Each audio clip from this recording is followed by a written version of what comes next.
Welcome back. Yes, and we are gonna eat our greens, but we're gonna spice them up really, really well with the one and only gunpowder spice. This is going to change your vegetable game. Seriously, broccoli is going ballistic, all right? I've got some beautiful fresh broccoli crowns right here, ready to be doused in a little bit of extra virgin olive oil. Just give them a really great, generous pouring on right there because you need the spice to have something to hold on to. Now I'm gonna go ahead and sprinkle on the beautiful gunpowder. Look at that. It's like red rain from heaven. There you go. Give it a really light toss. Get them coated up really nicely. Get all of that good, spicy, sweet, salty goodness in there. Oh, no escapees. Nobody escapes the gunpowder.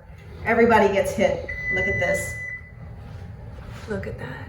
Beautiful seasoning all over. Okay, this goes into a 425-degree oven, which is ready for about 15 to 20 minutes to get these guys beautifully roasted.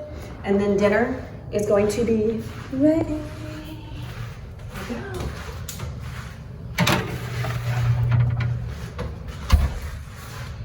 Just like that. It's just so good.